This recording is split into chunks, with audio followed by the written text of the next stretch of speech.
they probably had no idea of the danger that they were in, and they were effectively, it's like giving some guy the keys to a car that doesn't have any brakes. Exactly, yeah. That's what it's like. Yeah. That's what it's like. And so essentially you're saying that he thinks it was negligence, but you're saying that more likely, or we have to give credence to the idea that they were trying to silence, Krista McCullough from potentially revealing the truth about what you can see from space. Yeah, pretty much.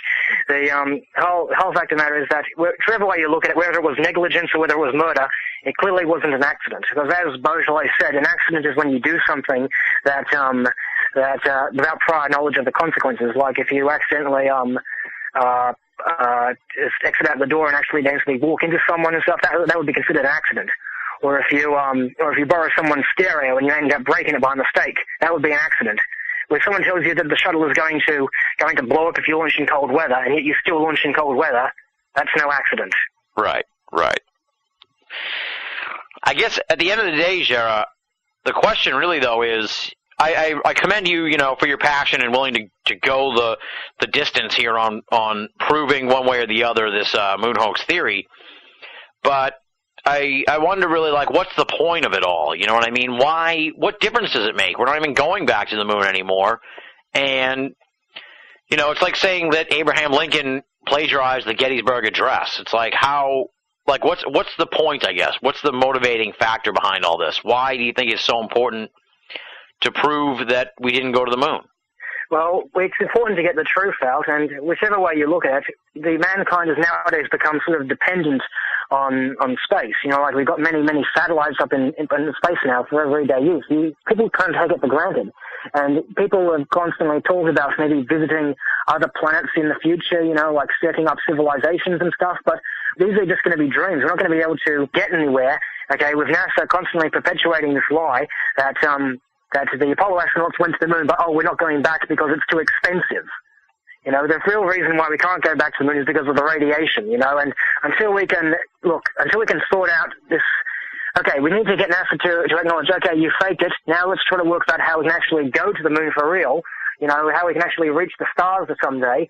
We're not, as long as people keep living in this fantasy world that 7 astronauts suddenly went there in this flimsily shielded spacecraft, and all this radiation, and yet now we come back and suddenly we're not doing it anymore.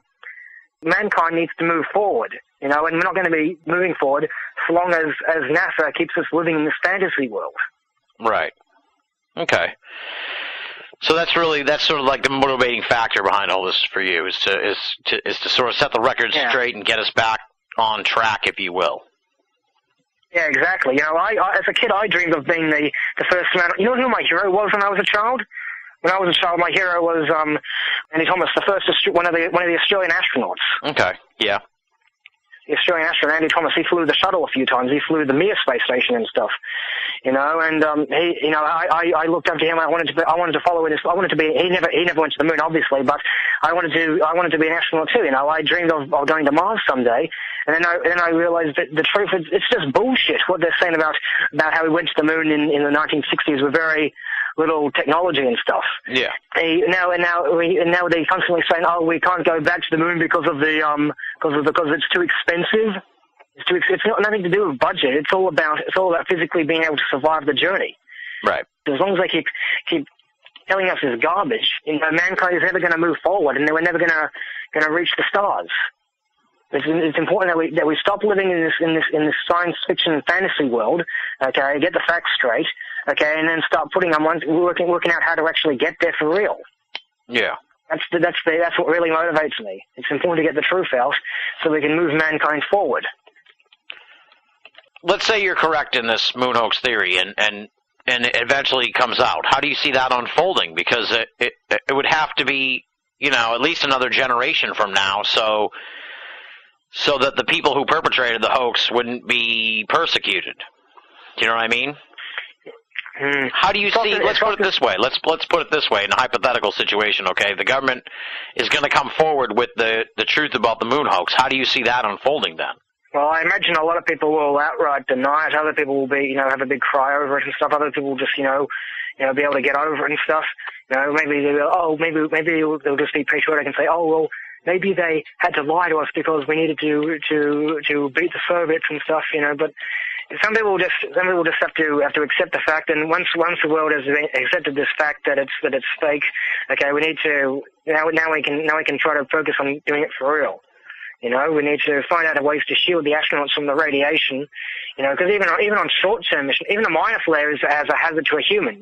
Back in the 1960s, we were told that minor solar flares could deliver 25 rem per hour, depending on how much shielding you had. Right. And, but nowadays we're told, only the major flares can hurt you. And they say, well, there's no major flares during Apollo, when there was major flares during Apollo. You actually look up the comprehensive flare index for major flares. This is NOAA's information, and you find that there were major flares during this time. And so you got all this garbage that's just out there to propagate this bullshit by NASA. And once we get this bullshit out in the open, okay, maybe now we can start working out how to actually do it for real. Yeah. Because as long as we're living in this bullshit world, we're essentially gone back to the Stone Age in space terms. That's true. That's the issue I have with NASA. As I said, I'm still, I'm open-minded to the moon hoax theory idea, and I give it some credence, I guess you'd say, that I do find something very suspicious about the whole lunar missions, but I'm not on board necessarily with the outright idea of a hoax. And hopefully that does not not sit well with you. Do you know what I mean? I mean, I respect and appreciate the research that you're doing. Yeah. Well, like I said, if I can look through the telescope, what's called the VLT, and see if there's a lunar module up there, then I'll say, hey, I was wrong. Okay, congratulations, guys, you made it there. But if it turns out there's nothing up there and stuff, then that's the proof, and maybe then we can finally move mankind forward. Absolutely, yeah. Well, that's the hope, that we can get this. No matter how it happens, I'd like to see the space program get back on its feet in a big way. But you're saying that it's limited by the natural problems of space flight that they refuse to acknowledge. Yeah, and it's not just that too. Because of the Apollo program, we're getting so many wrong ideas about the moon and about space.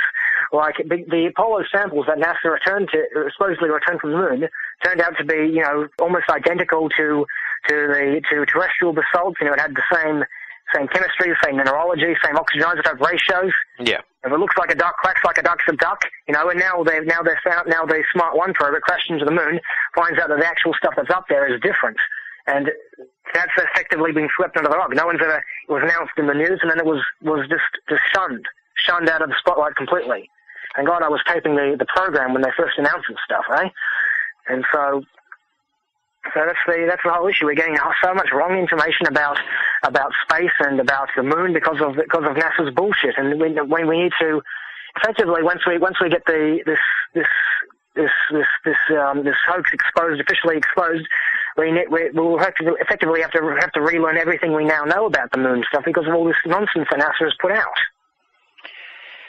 That just makes you wonder if it'll ever come out. What about the idea that private space travel is going to unlock this mystery or solve this debate in a way where someone will die trying to go out to space? Not you necessarily on this mission, but they'll run into the problems with the radiation belts, and then that'll open the door to the revelations that you're talking about. Well, hopefully, private space adventures will contribute towards the expose of the thing.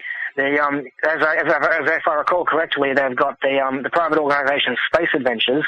Of course, they're working with the Russian space program on this thing, which is one of NASA's partners and stuff. But of course, if we can, if anyone dies on the lunar tourism thing, okay, then we'll know for sure that this thing is fake. And then, of course, there's the other fellow, Richard Branson, the guy from Virgin Airlines and stuff. He's started up the group Virgin Galactic. I believe he said on the telly a while back that his ultimate goal is to put a motel resort on the moon. Good luck with that. Yeah. You're saying that's not even possible. It's not even possible. If radiation is going to be such an issue during a simple moonwalk, when NASA supposedly returns to the moon, it's going to have to be, keep barked inside a cave for most of the time you're up there, okay? Then how are you going to build a motel resort on the moon? How are you going to build this base there? Because obviously, you're going to be having astronauts trying to build this thing, constantly bombarded by radiation, okay? And so it just doesn't work. It just doesn't work. So unfortunately, people may very well die, in the process. Maybe some people might actually build a rocket, maybe, and go to the moon thinking that they can get there because NASA said they can get there, and they end up dying in the process. It's people are going to have to learn the hard way, unfortunately, it seems. That is the case. If what you're saying is true, it's going to end up ugly. Yeah. That's for sure. I know. So essentially, I feel obligated to put my life on the line, because I'm, as the grandson, I feel heavily involved in this thing, and I feel like if anyone should die just to prove that the radiation was deadly, it should be me. It should be me who goes up there, I think. I'm not afraid to die for the sake of the truth. I always wanted to be an astronaut as a kid, and so, if astronauts of old generations, they put their life on the line. Any mission could be deadly and stuff. And well, I feel that it is my duty to put my life on the line for the sake of the truth. All right. Well, I think that is commendable that you're, willing to put your life on the line here for this theory, and I'm sure, you'll take some flack from people, especially the moon landing proponents, that are so ardent about this. But, I commend you, for your passion about this subject. I think that, regardless of where I fall in the debate, I respect, the lengths you're willing to go to, raise awareness of this issue and this debate. Now, what else is, pertinent to this whole conversation? I'm sure, you've put out 400-plus videos. So, I ask you this question with trepidation because I know we could go another, hour and a half here talking more about the moon hoax and all the implications of it.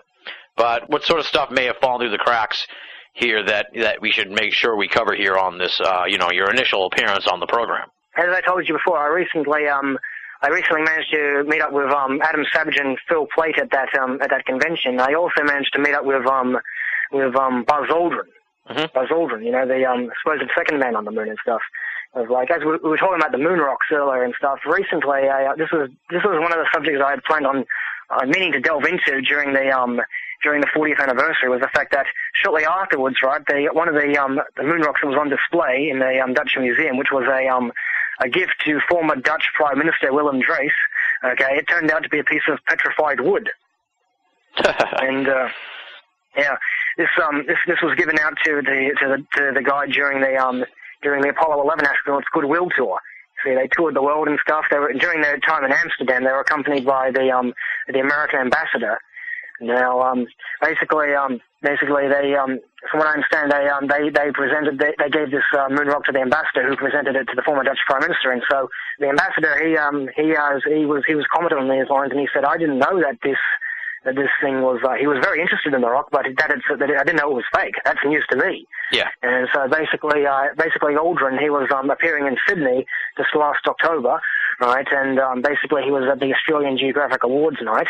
And basically I purchased tickets to that, and I contacted the organisers to ask if it was possible to arrange an interview with him, because I had a few questions I wanted to ask him. One of them was obviously the Dutch moon rock thing. Right. And basically they told me it wasn't possible to schedule individual interviews and stuff, but they invited me to to his press conference. He was giving an actual press conference during just the night before the day before the actual ceremony. Yeah. And so I went there with two cameras. I was sitting in the front row and stuff, and I asked him the question. I asked when you're in possession of this supposed moon rock, were you aware that this was petrified wood, or were you also led to believe that this was a genuine moon rock? And he was like, petrified wood. Oh, that doesn't sound like that came from the moon. Then he started saying, okay, maybe they must have switched the moon sample and stuff. So he seemed very uncomfortable answering that question and stuff. It certainly took him by. So he certainly wasn't expecting someone to ask him that. Yeah. Yeah. Very strange. So after that, yeah, I know. And so I had a few questions I wanted to ask him, but I only was able to ask him one. And the very next day, the Sydney Morning Herald, they jumped on that and alleged that I was some antagonistic gatecrasher who had to be removed by security. This in the article title. Yeah, I know. It was in the newspapers. Security, we have a problem. Oh my God! I complained. I know. They just turned it into into a media frenzy. That's the